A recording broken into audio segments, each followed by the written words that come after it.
विद्यार्थियों, सूक्ष्म जीवी विज्ञान सूक्ष्म जैविकी के अंतर्गत हम जीवाणुओं से होने वाली बीमारियों के बारे में पढ़ रहे हैं और हमने ग्राम पॉजिटिव यानी ग्राम ग्राही तथा ग्राम अग्राही ग्राम नेगेटिव बैक्टीरिया जीवाणुओं से होने वाली बीमारियों के बारे में कुछ बीमारियों के बारे में जानकारी तथा उनके बारे में हमने पढ़ा। आज हम माइकोबैक्टीरिया से होने वाली बीमारियों के बारे में पढ़ेंगे।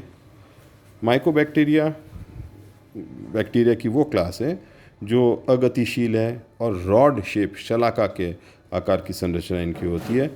ये बेसिक स्टेन्स क्षारीय अभिरंजकों से अभिरंजित होते हैं और ये अम्लीय कार्बनिक विलयों जो एसिडिफाइड ऑर्गेनिक सॉल्वेंट्स जैसे कि हमने पिछली बार देखा था कि अल्कोहल से डिकलराइज हो गए थे कुछ बैक्टीरिया की उपस्थिति में डिकलराइज नहीं होते, इसलिए इन्हें एसिड फास्ट कहते हैं, एसिड फास्ट बैक्टीरिया भी कहते हैं। ये इनकी वृद्धि की दर धीमी होती है। आइए इनके कुछ फोटोग्राफ पिक्चर और इनके बारे में और जानकारी प्राप्त करते हैं। मैंने इस स्लाइड के अंदर मायोबैक्टीरियम जिससे कि ग्रुप के दो बैक्टीरिया के बारे में बात किया है, एक जिससे ट्यूबरक्लोसिस तपेदिक जिसको कहते हैं बीमारी फैलती है और दूसरा लेप्रोसी। पहले के दाहिनी ओर आप स्लाइड देख पा रहे हैं, उस स्लाइड के अंदर रॉड शेप बैक्टीरिया जो कि लाल रंग से अभिरंजित है नज़र आ रहे हैं। ये मायोबैक्टीरियम ज़्यादातर मृदा में जल में रहते हैं, मिलते हैं और इसी से ही एक दूसरे को फैलते हैं। हमारे शरीर के स्त्रवण से भी ये फैलते हैं, थूक से, छींकने से, म्यूकस मेम्ब्रेन के डिस्चार्ज से। तपेदिक या ट्यूबरक्लोसिस टीबी जिसको कहते हैं वो पूरे लंग्स को और श्वसन तंत्र को प्रभावित करती है। खाली लंग्स को ही नहीं, शरीर के कई भागों में टीबी होती है। ये बैक्टीरिया जहाँ पहुँच जाता है, ये तो बोन टीबी, स्पाइनल कॉर्ड की टीबी और बहुत सारे स्थानों पे जहाँ मसल्स में हो जाए या कोई ऐसे हड्डियों वाले स्थान पे पहुँच जाए तो वहाँ पे भी ये अपनी प्रभाव छोड़ता है। ये इसकी संरचना ट्यूबरकल बैसिलाई बेसिकली होती हैं ये कि आंशिक रूप से मुड़ी हुई होती है। छड़ समान सदस्य रचनाएँ मोटाई की होती है, पर अनेक बार बीच बीच में से ये फूली हुई प्रतीत होती है। इनकी भित्ति डायमिनो पेमिलेट युक्त पेप्टिडोग्लाइकेन पाया जाता है। साथ ही इसमें वसा का अंश भी अत्यधिक होता है और अत्यधिक वसा का अंश होने के कारण ही शायद ये एसिड फास्ट होने चाहिए। संवर्धित यानी कल्चर्ड प्रमेय में ग्लूकेन्स और मैनन जैसे पॉलीसेक्राइड भी पाए जाते हैं। भित्ति के बाहरी स्तर में ग्लाइकोलिपिड्स प्रोटीन्स पाए जाते हैं। भित्ति में वसाओं की मात्रा अधिक होने के फलस्वरूप मायोबैक्टीरियम एसिड फास्ट होते हैं। ये बेसिकली दोनों बीमारियां जिसको ट्यूबरक्लोसिस तपेदिक या लेप्रोसी जिसको कोड़ के नाम से भी हम जानते हैं, दोनों ही घातक रोग हैं। ट्यूबरक्लोसिस बैक्टीरिया की जो मॉर्फोलॉजी है, जिसे मायोबैक्टीरियम ट्यूबरक्लोसिस नामक जीवाणु उत्पन्न करता है, मैंने अभी इससे पहले आपको बतलाया। उसका माप 1 से लेकर 4 म्यू तक और 0.2 से 8 म्यू तक चौड़ा, 0.2 से 0.8 म्यू तक चौड़ा, 1 to 4 म्यू उसकी लेंथ हो सकती है उस छड़ की। और ये वायवीय एरोबिक कंडीशंस में रहते हैं। नॉन मोटाइल है, इधर उधर घूमते नहीं, एक जगह स्थिर रहते हैं। असंपुटी है, नॉन कैप्सुलेटेड है, इन पे कैप्सूल नहीं है। बीजाणु नॉन स्पोरिंग है, ये स्पोर्स भी नहीं बनाते। 60 डिग्री तापमान पर 15 मिनट तक अगर इनको गर्म किया जाए 60 डिग्री सेंटीग्रेड पे फॉर 15 मिनट्स तो ये निष्क्रिय हो जाते हैं या नष्ट हो जाते हैं। नष्ट हो जाना ज़्यादा अप्रोप्रिएट। इसका कल्चर किया जा सकता है 2 हफ्तों के बाद ही आराम से देखा जा सकता है पेट्री प्लेट के अंदर अगर कल्चर तैयार किया जाए। और कल्चर में ये तपेदिक खाली मानव को नहीं, कुत्तों को, बिल्लियों को, गायों को, कैटल्स को, इनमें भी होती है और उनसे इकट्ठे करके हम कल्चर कर सकते हैं। ह्यूमन ट्यूबरक्लोसिस वेक्टर को भी कॉजेटिव्स को भी हम कल्चर करते हैं। मायोबैक्टीरियम वैसे तो मैंने आपसे बताया कि 60 डिग्री के ऊपर गर्म करने पे मर जाते हैं, लेकिन सूर्य की रोशनी में रखा जाए तो भी नष्ट हो जाते हैं।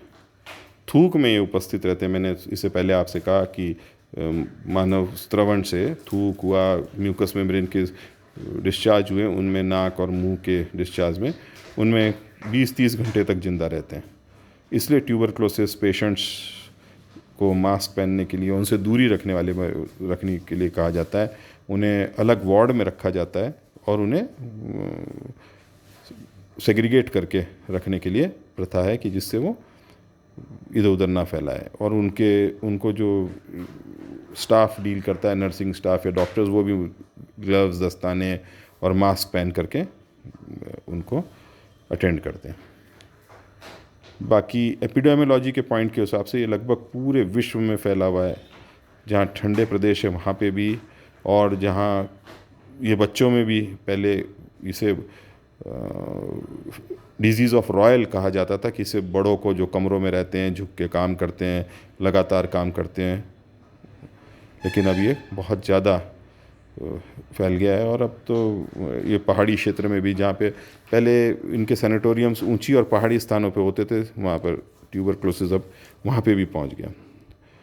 इसका इलाज यही है कि साफ़ सुथरे रहें, और इसकी खोज, इसके टीके की खोज जो BCG का टीका कहलाता है, वो कैलमेंट और ग्योरिन ने 1921 में की थी।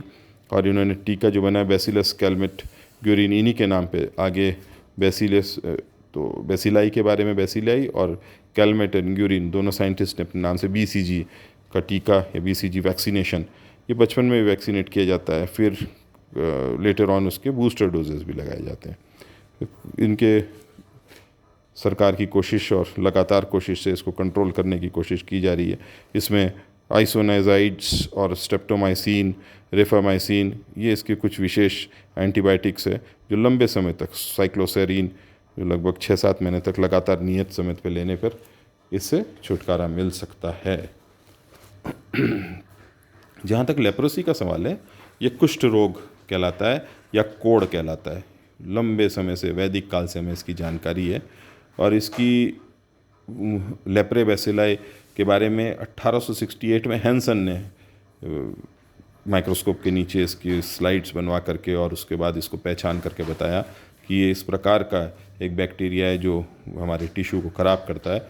और ये मायोबैक्टीरियम लेप्रे उसको नाम दिया, तथा इसको तब उस समय जब ये दिया गया था तब इसको हैंसन्स डिजीज़ भी कहा जाता था। मॉर्फोलॉजी देखें हम इसकी, तो ये एक सीधी अथवा मुड़ी हुई शलाका के रूप में होता है।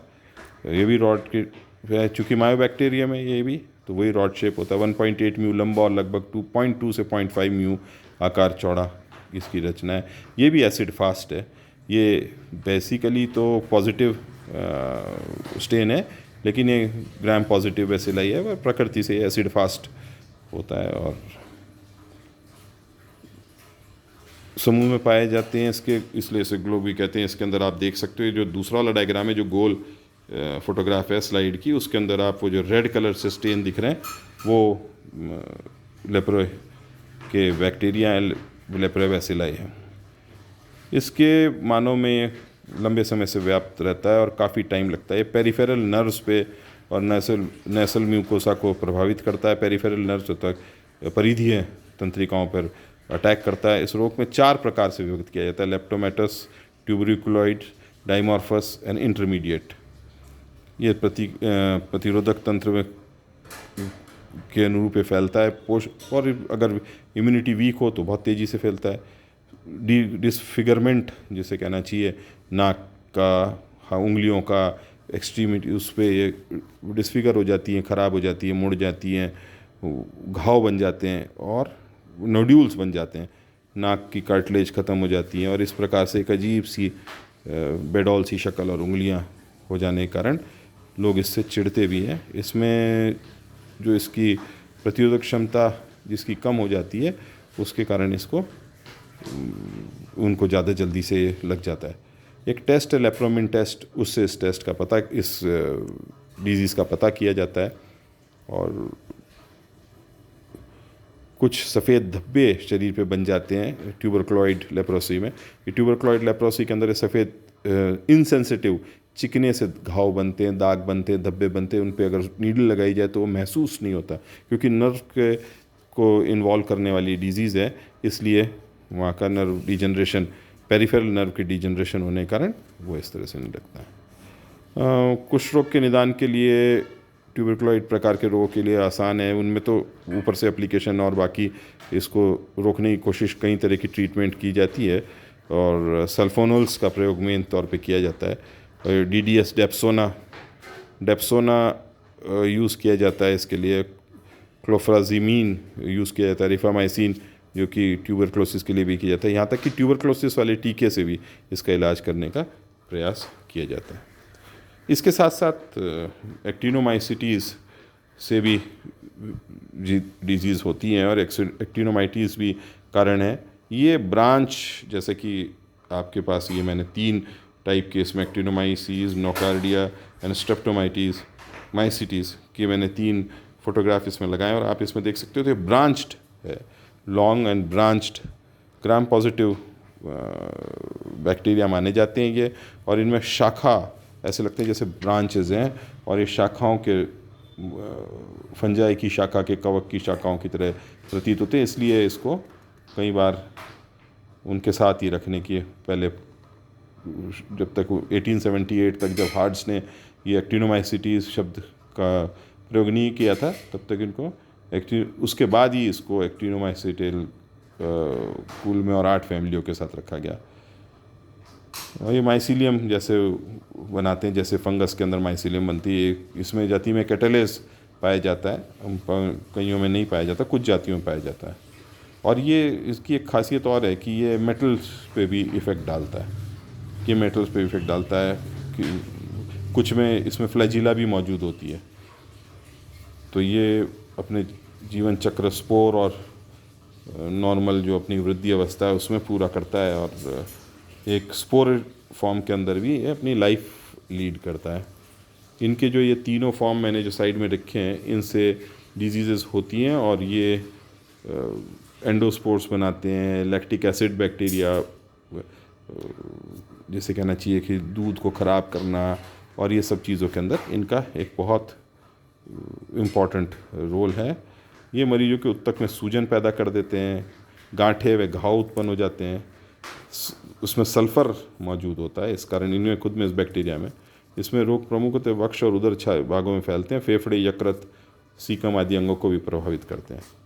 ये कुछ डिजीज़ेस हमने बात करी, जनरलाइज्ड और ज़्यादा मोटे तौर पर हमने बताया आपको।